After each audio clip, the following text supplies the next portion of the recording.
Hello दोस्तों, आज हम लेकर आए हैं ज्योग्राफी का second chapter physical features of India. आपको पता है टर्म वन है, टर्म वन के हिसाब से कोर्स करना है। बहुत सारी डिमांड थी सर हिस्ट्री का सेकंड चैप्टर करो, लेकिन वो नहीं कर सकते अभी क्योंकि टर्म वन के हिसाब से हमें सिलेबस को पहले कंप्लीट करना है। देन इस चैप्टर के बाद में हम कोशिश करेंगे कि हिस्ट्री का सेकंड चैप्टर ले लें। ठीक है, वैसे चैप्टर बहुत इंपॉर्टेंट है आपके एग्जाम पॉइंट ऑफ व्यू से भी और एनटीएससी के एग्जाम के पॉइंट ऑफ व्यू से भी। तो अभी पढ़ लोगे तो ठीक रहेगा, 10th में आपको थोड़ी हेल्प मिल जाएगी। तो हम शुरुआत कर रहे हैं आज ज्योग्राफी के सेकंड चैप्टर की, class 9th physical features of India. इस चैप्टर में बेसिकली हम ये जानने की कोशिश करेंगे कि भारत को कितने ज्योग्राफिकल स्टेटस में डिवाइड किया गया है। इसके पहले वाले चैप्टर में हमने बात की थी कि इंडिया का साइज क्या है, उसकी लोकेशन क्या है वर्ल्ड में। अब आज हम इंडिया को ब्रॉडली डिस्कस करेंगे कि इंडिया को ज्योग्राफिकली कितने अलग अलग पार्ट्स में डिवाइड किया गया है। वैसे तो आपको दिख रहा होगा मैप में, अगर आप देखोगे तो कहीं हिमालयन रेंज है तो कहीं आपको डेजर्ट देखने को मिलेगा, कहीं पर प्लेट्यूज देखने को मिलेंगे तो कहीं पर आपको प्लेन्स भी देखने को मिल सकते हैं, कहीं पर आपको कोस्टल एरियाज देखने को मिलेंगे, आइलैंड्स देखने को मिलेंगे। सो ऐसे में अगर आप इमेजिन करो तो इंडिया वो प्लेस है जिसके पास जितने ज्योग्राफिकली डिवीजन्स हो सकते थे वो सारे के सारे प्रेजेंट हैं। मैं अमूमन ये लाइन कहता हूं कि अगर आपके पास में सुपर नेचुरल पावर्स हो ना, तो अगर आप एक सेकंड में जिस जगह पर हैं और जिस तरह का मौसम है उससे जस्ट अपोजिट मौसम में भी जा सकते हो। अगर आप भारत में रह रहे हैं तो आपको अगर बिल्कुल गर्मी देखनी है तो भी आपको भारत में देखने को मिल सकती है, सेम टाइम सेम जगह। और अगर आपको देखना है कहीं अच्छी से बरसात हो, अच्छा मौसम हो, हरियाली काफ़ी अच्छी हो, या कहीं स्नो देखना हो तो भी आप देख सकते हो। आपको मज़े लेने हो समुद्र के तो वो भी देखने को मिल सकते हैं। और कहीं आपको अगर पहाड़ों पे जाना है और कहीं आपको क्लाइंब करना है तो भी आप वो कर सकते हो। सारी चीज़ अवेलेबल है भारत में। तो बहुत ही आप कह सकते हो बहुत अच्छा एक यूनिक सा प्लेस है रहने के लिए, और हम बहुत ब्लेस्ड हैं कि इंडिया का पार्ट है। तो इसी को समझेंगे आज और जानने की कोशिश करेंगे कि ये सब कुछ सिचुएशन जो आज हम देख रहे हैं वो कैसे हमारे सामने आई। ठीक है, तो करें शुरू। So let's have a look कि कैसे इंडिया का और इस तरह की ज्योग्राफिकल कंडीशन का फॉर्मेशन हुआ। सबसे पहले बात करेंगे कुछ बेसिक्स की कि कैसे ये अलग अलग सिचुएशंस क्रिएट होती हैं, और उसके भी पहले जो आपकी बुक में दे रखा है एक थ्योरी है जो हम समझने की कोशिश करेंगे। एक छोटा सा वीडियो क्लिप है, उसको देखेंगे, उसको समझेंगे, जानेंगे कि कैसे ये अलग अलग ज्योग्राफिकल पोजीशंस हमारे अर्थ पर एग्जिस्टेंस में आई। तो उसके लिए एक छोटा सा क्लिप है, अच्छे से सुनना है, इसको समझना है। इसे कहते हैं आपकी टेक्स्ट बुक के हिसाब से टेक्टोनिक प्लेट थ्योरी। इस थ्योरी के अंदर यह बताया गया है कि जितने भी अर्थ का फॉर्मेशन, अर्थ पे अलग अलग फीचर्स का फॉर्मेशन हुआ वो कैसे हुआ। तो समझो और देखो, जानने की कोशिश करते हैं ये थ्योरी क्या कहती है। Let's have a look over it. So देखिए, अर्थ जो है लगातार कॉन्स्टेंटली मूव करती रहती है, और इसके अंदर जितने भी ऑब्जेक्ट्स हैं वो भी लगातार मूव करते रहते हैं। मूव करने से सेंस है मेरा लगातार बदलते रहते हैं। अब चाहे आपकी लाइफ की बात हो, चाहे वेदर की बात हो, चाहे क्लाइमेट की बात हो, लगातार ये चेंज होते रहते हैं। कुछ चीज़ें होती हैं जो हमें दिखती नहीं हैं, जैसे अर्थ के इनसाइड, मतलब जितनी भी लेयर्स हैं जिससे अर्थ बनी हुई है उसमें भी लगातार मूवमेंट आता रहता है। और ये जो मूवमेंट है, इसी मूवमेंट को जो अलग अलग लेयर्स हैं उन्हीं लेयर्स को कहा जाता है टेक्टोनिक प्लेट्स। आप ऐसे समझो कि अर्थ जो है, अर्थ कई सारी लेयर्स से मिलकर बनी है, कई सारी प्लेट्स से मिलकर बनी है, और ये जो जितनी भी प्लेट्स हैं अर्थ के अंदर लगातार नीचे मूव करती रहती हैं। इनका मूवमेंट काफ़ी सारा अलग अलग टाइप का हो सकता है जो अभी हम देखेंगे लेक्चर में आगे। सो ये जो प्लेट्स हैं, इन्हीं प्लेट्स को हम कहते हैं टेक्टोनिक प्लेट्स। अब ये टेक्टोनिक प्लेट्स का थ्योरी क्या था, इसके बारे में थोड़ा सा हम समझने की कोशिश करते हैं। आप इसको ऐसे भी पहले जानने की कोशिश करो। देखिए, अर्थ जो है, अर्थ का कंपोजिशन कैसे हुआ, इसको पहले ऐसे देख लेते हैं, लेयर्स को कितने पार्ट्स में डिवाइड किया। ठीक है, तो दो टाइप की लेयर होती है, एक तो होती है बेटा कंपोजिशनल और एक होती है मैकेनिकल। ठीक है, कंपोजिशनल का मतलब आप ऐसे समझो ज्योग्राफिकली जो डिवाइडेड है। कंपोजिशनल का मतलब ये मैकेनिकल का मतलब ये समझो कि जितने एलिमेंट से वो मिलकर के बनी है, फिजिकल्स आप मान सकते हो उसको। ठीक है, तो जो कंपोजिशनल लेयर्स हैं वो 3 टाइप की होती है। जैसे सबसे आउटर जो लेयर होती है उसको हम कहते हैं क्रस्ट, फिर उसके बाद में आती है मेंटल, और सबसे इनर में जो होता है उसको कहा जाता है कोर। तो ये है ज्योग्राफिकली, आप इसको ऐसे कह सकते हो, कंपोजिशन हुआ है अर्थ का इन 3 लेयर से, कोर, मेंटल एंड क्रस्ट। अगर इसको हम मैकेनिकल लेयर्स की बात करें, मैकेनिकली बात करें, तो सबसे ऊपर आता है लिथोस्फेयर, फिर इसके ठीक बाद में, अच्छा लिथोस्फेयर में याद रखना कि जो टॉप लेयर है हमारे अर्थ का, जो आप ऐसे कह सकते हो कि जो हमारी अर्थ है, अर्थ का जो टॉप लेयर है जिस पे आप हम सब रह रहे हैं, जिस पे जितनी भी लिविंग थिंग्स हैं वो रह रही है, जो भी चीजें होती है वो सारी लिथोस्फेयर पे होती है। इसके बाद में अगर लिथोस्फेयर से आप नीचे जाते हैं तो वहां पर जो नई लेयर आती है, नेक्स्ट लेयर आती है, उसको कहते हैं हम एस्थोनोस्फेयर। अब एस्थेनोस्फेयर में क्या होता है, जैसे मैक्सिमम लोगों को लगता है कि इसमें ये लिक्विड है, ये लेकिन लिक्विड नहीं होती, ठीक है, ये सॉलिड होती है लेकिन कॉन्टिन्यूसली ये मूव करती रहती है जैसे कोई लिक्विड। फिर आ जाती है नीचे, नेक्स्ट जो लेयर आती है वो होती है मेसोस्फेयर। अब मेसोस्फेयर एक तरीके का, इसके अंदर प्रेशर सबसे ज्यादा होता है, जिसके कारण से जितने भी एलिमेंट इसके अंदर हैं वो हाई प्रेशर के कारण क्या करते हैं, मूव करते हैं। जितने भी पार्टिकल्स होते हैं, आपको दिख रहा होगा एनिमेशन में भी कि जितने भी पार्टिकल्स हैं वो ड्यू टू हाई प्रेशर वो मूव करते जाते हैं। अब देखिए आगे, नेक्स्ट जो आता है आउटर कोर। आउटर कोर सबसे ज्यादा सॉलिड, इसके अंदर टेम्परेचर जो होता है काफी ज्यादा होता है, और जितने भी मेटल्स होते हैं वो यहां पर जाकर क्या हो जाते हैं, मेल्ट हो जाते हैं। सो जैसे ही आउटर कोर की बात करते हो आप या फिर इनर कोर की बात करते हो, तो ऐसे में क्या होता है, ऐसे में प्रेशर जैसे और आप नीचे चले जाएंगे, तो मेसोस्फेयर के बारे में मैंने आपको बताया, तो आउटर कोर जो होगा यहाँ पे जो टेम्परेचर होगा वो बहुत ज्यादा होगा। ड्यू टू हाई टेम्परेचर यहाँ पे जितनी भी मेटल्स होते हैं या जो भी थिंग्स होती हैं वो सारी मेल्ट हो जाती हैं, और इनर कोर में तो प्रेशर जो होता है और इवन जो टेम्परेचर होता है वो और भी ज्यादा होता है। तो आप ना इसको ऐसे कह सकते हो, अगर हम कंपोजिशनल के हिसाब से बात करें तो, कि लिथोस्फेयर जो है वो किससे मैच करती है। देखो अभी अपन ने पढ़ा था इसको, देखिए अगर यहां पर अपन बात करें तो क्रस्ट कहीं ना कहीं रिलेट करती है लिथोस्फेयर से। और देखो लिथोस्फेयर से यहां आ रहा था, हम पढ़ रहे थे लिथोस्फेयर के बारे में, फिर यहां आ रहा था नेक्स्ट जो मेंटल की बात हम कर रहे हैं ये एस्थोनोस्फेयर से, और कोर के अंदर हमने दो देखा था, इनर और आउटर, ठीक है। तो यहां तक समझ में आ गया होगा। अब देखिए इसको थोड़ा सा हम हिस्ट्री के समझते हैं इसकी, कि बैकग्राउंड क्या रहा इसका, ठीक है। सो मेरे हिसाब से ये तो आपकी क्लियर होगा। अब इसके बैकग्राउंड के बारे में एक बार अपन देख लेते हैं, ठीक है। तो देखिए अगर बेटा देखो इसकी हिस्ट्री की बात अपन करते हैं, तो सबसे पहली बार, हालांकि बहुत सारे साइंटिस्ट थे जिन्होंने इस थ्योरी के बारे में बताया, लेकिन जो एल्फ्रेड वैगनर थे उन्होंने बताया कि पूरा वर्ल्ड जो आज अलग अलग कॉन्टिनेंट्स में है वो पहले एक हुआ करता था। अगर हम 200 मिलियन ईयर की बात करें तो उसके पहले ये एक ही सुपर कॉन्टिनेंट हुआ करता था जिसको कहा जाता था पैंजिया, ठीक है। पैंजिया क्या था, एक सुपर कॉन्टिनेंट था, किसके हिसाब से, एल्फ्रेड वैगनर के हिसाब से। और आगे चल करके वो धीरे धीरे ड्रिफ्ट हुआ और मतलब अलग अलग कॉन्टिनेंट्स में बट गया, जिसको कहा गया कॉन्टिनेंटल ड्रिफ्ट, ठीक है। तो आगे देखिए, लेकिन इनकी बात से कुछ लोग थे ना वो सेटिस्फाई नहीं थे, इन्होंने बहुत सारी थ्योरीज दी, अपनी बुक भी लिखी और उस बुक में इस चीज को डिटेल में डिस्कस किया। आगे देखिए अगर अपन कि टेक्टोनिक प्लेट थ्योरी क्या है तो उसको समझने की कोशिश करते हैं। अब देखो भाई, टेक्टोनिक प्लेट थ्योरी ये कहती है कि जो टेक्टोनिक प्लेट्स है लगातार मूव करती रहती हैं, वो रुकती नहीं है। लेकिन इसका मतलब ये नहीं है कि टेक्टोनिक प्लेट थ्योरी ये क्लेरिफाई कर रही है कि जो प्लेट्स होंगी लगातार इतनी तेजी से मूव करेगी कि वो आपको दिख जाए, क्योंकि ये बहुत स्लो है। जस्ट मैंने आपको दिखाया है कि यहां पर 1 या 2 इंच पर ईयर या 1 या 2 इंच तक ये ड्रिफ्ट होती है। इसलिए बहुत सारे साइंटिस्ट के सामने जब ये आइडिया आया, एल्फ्रेड ने जब ये आइडिया उनके सामने रखा, तो बहुत सारे साइंटिस्ट को लगा कि क्या बात कर रहा है। ऐसे में उन्होंने इस बात को मानने से मना कर दिया, क्योंकि अब आप सोचो, अगर कोई पर्सन ये बोल रहा है कि ये जो प्लेट्स हैं लगातार मूव करती जाती हैं, तो ऐसे में लोगों का बिलीव इस बात पे तो होगा ही नहीं। तो एल्फ्रेड और उनके बीच में काफी ज्यादा, मतलब आप कह सकते हो एक डिबेट चला, काफी लंबे टाइम तक डिबेट चला। लेकिन इसके बाद में लोगों के दिमाग में ये तो आ गया था कि कुछ इस तरह की चीज तो एग्जिस्ट करती है। इसीलिए साइंटिस्ट ने क्या किया, काफी लंबे टाइम तक इस पर रिसर्च किया, कई लंबा ईयर उन्होंने दिया इस चीज को, इस स्टडी को, एंड देन आफ्टर आप ये मान के चलो ये चीज प्रूव हुई कि यस, जो उन्होंने कहा था इट वाज ट्रुथ, ये ठीक था। आगे देखिए, देखना जरूरी ये है कि ये अब वर्क कैसे करती है, जो टेक्टोनिक प्लेट्स हैं ये वर्क कैसे करती हैं। तो तुम जानते हो कि जो अर्थ का टॉप सरफेस है उसे वो लिथोस्फेयर से बना है, और यहां पर ये जो प्लेट्स हैं जब इनका मूवमेंट होता है, पहले तो ये समझ लेना इसको बाउंड्रीज कहा जाता है। ये जो प्लेट्स के एजेस होते हैं इन्हें बाउंड्रीज कहा जाता है। अभी जो बाउंड्रीज हैं 3 टाइप से ये वर्क कर सकती हैं। पहला यहां पर है कन्वर्जेंट, दूसरा है ट्रांसफॉर्म, एंड तीसरा जो है वो है डाइवर्जेंट। अब इनको एक एक करके हम समझेंगे, जानने की कोशिश करेंगे। वैसे तो एनिमेशन में आपको दिख रहा होगा कि ये क्या होते हैं, but one by one let's have a look. देखो कन्वर्जेंट बाउंड्रीज को डिटेल में डिस्कस करते हैं। एक पहली सिचुएशन बता रहा हूं, जब दो प्लेट्स आपस में एक दूसरे को टकराती हैं, एक दूसरे से टकराती हैं, तो ऐसे में एक प्लेट दूसरी प्लेट को ओवरलैप कर लेती है। दिख रहा होगा तुम्हें, जब ये ओवरलैप कर रही है तो ऐसे में जो दूसरी वाली प्लेट है वो कहीं ना कहीं अर्थ की क्रस्ट में घुसती जाती है। ऐसे में इनके बीच में कहीं ना कहीं पर ऑब्वियसली रिएक्शंस तो होंगी, तो ऐसे में यहाँ का जो टेम्परेचर होता है वो लगातार बढ़ता जाता है। जब लगातार बढ़ेगा तो यहाँ पर जितने भी अवेलेबल मटेरियल्स हैं वो गर्म होते जाएंगे, और कहीं ना कहीं वो मैग्मा फॉर्म में जब एक्सट्रैक्ट होंगे बाहर लावा बनेगा। ऐसे में एक पूरे वर्ल्ड में एक सिचुएशन बनती है, जैसे आपने देखा होगा भी, जिसको रिंग ऑफ फायर भी कहते हैं।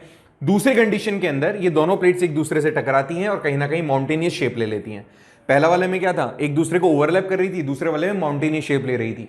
तो हमारे यहाँ पर जितने भी बड़े बड़े माउंटेन्स हैं वो सारे इसी एग्जाम्पल का, मतलब इसको कह सकते हो यही वो एग्जाम्पल्स हैं। सबसे हाईएस्ट माउंटेन जो हमारे यहाँ देखने को मिलता है इस तरह की पीक, वो है माउंट एवरेस्ट की, अप्रॉक्सीमेटली 29,000 फीट ऊंचाई पर है।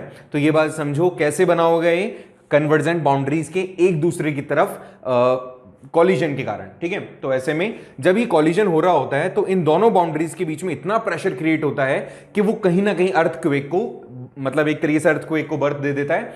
और ऐसे में सिचुएशन कुछ ऐसी होगी कि जब जहां पे अर्थक्वेक होगा वहां पर टेम्परेचर बढ़ जाएगा। कई बार ऐसा भी होता है कि कंडीशंस ऐसी हो जाती हैं कि चाहे अर्थ के अंदर हो चाहे अर्थ सरफेस पर हो, तो कंडीशन थोड़ी टिपिकल हो जाती है। कैसे, वहां पे टेम्परेचर हाई हो जाता है, क्रैक्स आ जाते हैं या अर्थक्वेक आ जाते हैं। जैसे आपने देखा होगा ना, कई बार जो समुद्र है, समुद्र के अंदर अर्थक्वेक आ जाते हैं, सुनामीज वगैरह की कंडीशंस, वो सारी इन्हीं सब चीज़ों के कारण होती है। तो दूसरा वाला, पहला कन्वर्जेंट था, दूसरा हम देख रहे हैं ट्रांसफॉर्म। तो ट्रांसफॉर्म बाउंड्रीज में क्या है, फॉल्ट लाइंस क्रिएट हो जाती हैं। अब ये फॉल्ट लाइंस क्या होती हैं ऐसे समझो, दूसरी कंडीशन में, पहले में क्या था, ये जो दो अलग अलग प्लेट्स थी या तो एक दूसरे को ओवरलैप कर रही थी या फिर क्या था, ये एक दूसरे के साथ में कहीं कॉलिजन कर रही थी जिससे कि माउंटेनियस शेप बन रही थी। अब ये एक दूसरे के अपोजिट डायरेक्शन में मूव कर रही है, दिख रहा होगा एनिमेशन में। देखो अब इससे क्या होता है, जब ये एक दूसरे के अपोजिट डायरेक्शन में मूव कर रही होती हैं तो कुछ क्रैक्स पड़ जाते हैं। देखो ये क्रैक्स पड़ जाएंगे, इन क्रैक्स को कहा जाता है फॉल्ट लाइन। ये जो फॉल्ट लाइन है, अच्छा ऐसे समझने की कोशिश करो, दो बड़े बड़े आपने पत्थर लिए, आप पत्थर को क्या करते हो, आपस में एक दूसरे के साथ घिसते हो, तो ऐसे में क्या होगा, वहां पे चिंगारी उठती है ना, तो वैसा ही कुछ यहां पर होता है। दोनों के बीच में जब अपोजिट डायरेक्शन में प्रेशर लग रहा होता है तो यहां का टेम्परेचर जो होता है वो काफी हो जाता है। इसके कारण से इनके बीच में क्रैक्स पड़ना स्टार्ट हो जाते हैं, क्रैक्स हो जाते हैं काफी सारे।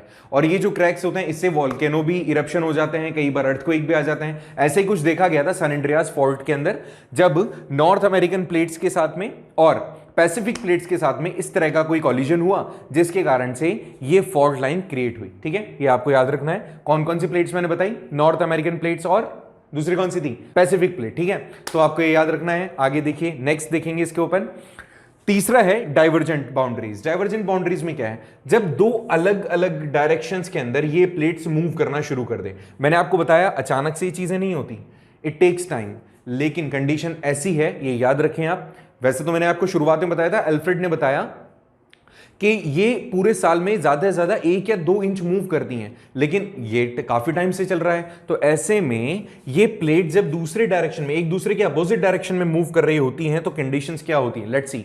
इनके बीच में गैप आना शुरू हो जाता है, और ये जो गैप है, इस गैप के अंदर एक लंबे टाइम के बाद में अब कई सारी चीजें फिल हो जाती है। वैसे तो कंडीशंस क्या होंगी, दो के बीच में जब क्रैक्स आएंगे, देखो दो के बीच में, दो प्लेट्स के बीच में जब क्रैक्स आएंगे तो स्पेस बन जाएगा, फ्रिक्शन के कारण टेम्परेचर बढ़ेगा, और टेम्परेचर बढ़ने से ये पूरी जगह पर वहां पे जो अवेलेबल रॉक्स होंगी वो कैसे हो जाएंगी, मेल्टी फॉर्म में हो जाएंगी। ऐसा ही कुछ देखने को हमें मिलता है पूरे वर्ल्ड में। मिड एटलांटिक रिजेस, ठीक है, यहां पर मतलब अगर आपसे पूछे कोई मिड एटलांटिक रिजेस किसका एग्जांपल है, तो आप कहेंगे डाइवर्जेंट प्लेट्स का।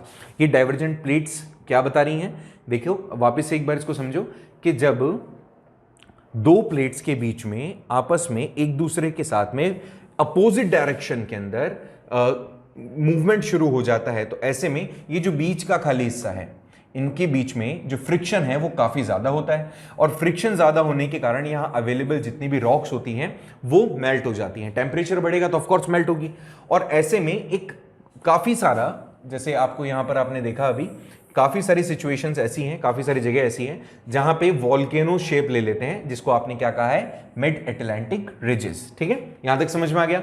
तो ये सब कुछ जो थ्योरीज हम पढ़ रहे हैं, ये कैसी थ्योरीज हैं, ये बेसिकली टेक्टोनिक प्लेट थ्योरीज हैं, जिसके अंदर आप सिंपल सी बात है, इतना सा जान लें कि जो भी अर्थ का सरफेस है, अर्थ जितने लेयर्स में बनी है उसकी जो टॉप लेयर है वो टेक्टोनिक है, और इन टेक्टोनिक प्लेट्स के अंदर कहीं ना कहीं टाइम टू टाइम क्या हुआ है, चेंजेस आए हैं। अब कई बार तो ऐसा होता है कन्वर्जेंट होता है। कन्वर्जेंट में क्या होगा, या तो ये प्लेट्स एक दूसरे की ओर मूव करेगी, जैसे माउंटेनियस शेप ले लेगी। एक काम करना, आप पेपर को पकड़िए, उसके दोनों एजेस को पकड़िए और दोनों तरफ से इक्वल प्रेशर लाने की कोशिश कीजिए। जब प्रेशर लेकर आएंगे तो बीच का जो पेपर का जो बीच वाला हिस्सा होगा वो ऊपर उठ जाएगा, माउंटेनियस शेप बना लेगा। ठीक है, या तो आप ऐसा करें। दूसरे टाइप पे आप क्या कर सकते हैं, आप ऐसा भी कर सकते हैं कि दो, मतलब जो आपने एज, 1 मिनट मैं पेपर से दिखाऊं, वेट करो, देखो भाई पेपर के साथ आ गया हूं, देखो समझने की कोशिश करना। ये तो एक सिंपल सा पेपर है, कॉमन सा पेपर है। अगर मैंने दोनों तरफ से प्रेशराइजेशन करने की कोशिश की है तो देखो मैंने इक्वल प्रेशर लगा रहा हूं, यहां पर जो शेप बन रही है वो माउंटेनियस बन रही है, सही बन रही है, तो ये कन्वर्जेंट है।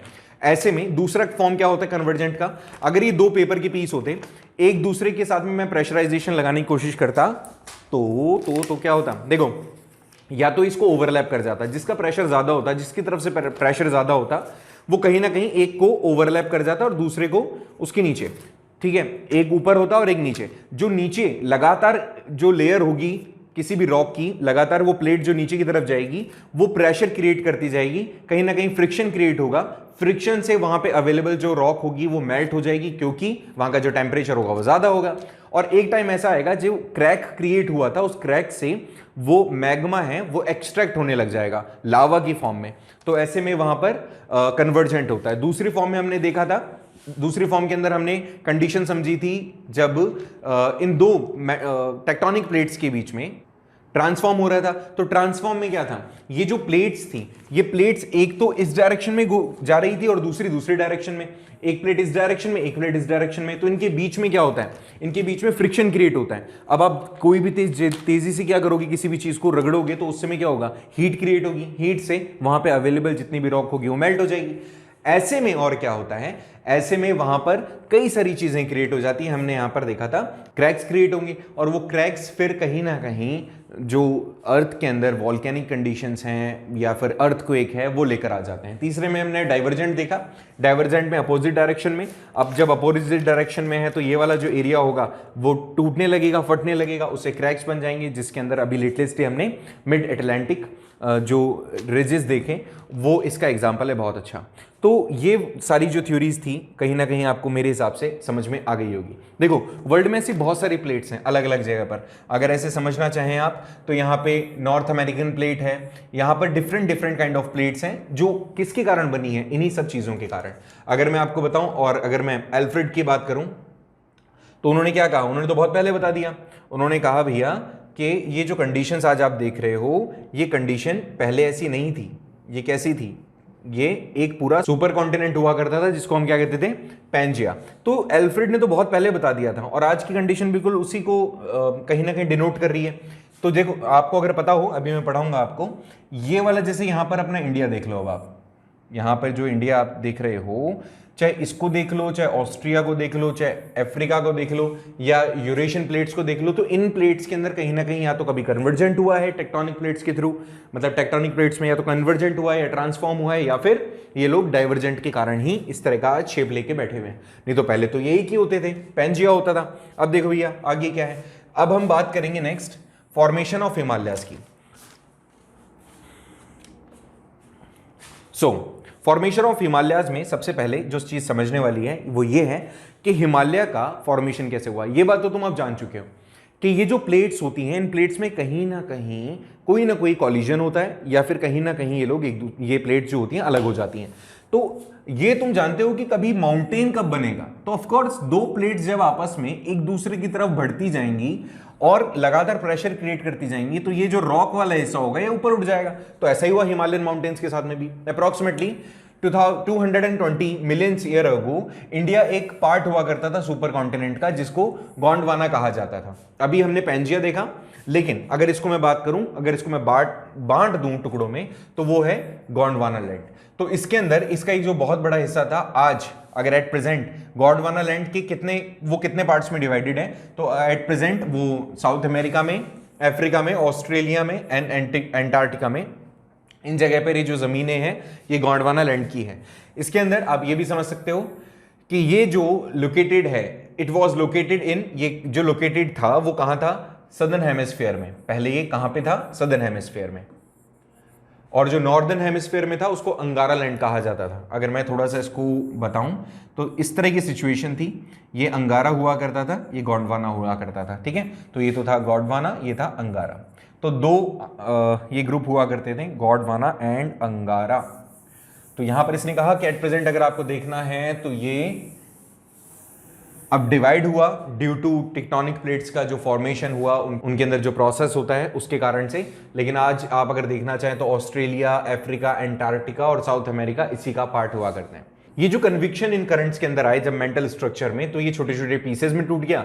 और ऐसे ही एक पीस था इंडो ऑस्ट्रेलियन प्लेट, तो इंडो ऑस्ट्रेलियन प्लेट्स का लगातार मूवमेंट होने लगे, गोंडवाना से अलग होकर मूव करने लगे टुवर्ड्स द नॉर्थ। अच्छा बताऊं कैसे, देखिए यहां पर है यूरेशियन प्लेट्स और यहां पर है इंडो ऑस्ट्रेलियन प्लेट। ये इंडो ऑस्ट्रेलियन प्लेट मूव करने लगी किसकी तरफ, यूरेशियन प्लेट की तरफ। तो देखो भाई ये क्या होगा, एक कॉलिजन हुआ यूरेशियन प्लेट के साथ में, और जो एज थी इस इंडो ऑस्ट्रेलियन प्लेट की, जो एज थी वो किससे टकरा गई, यूरेशियन प्लेट से।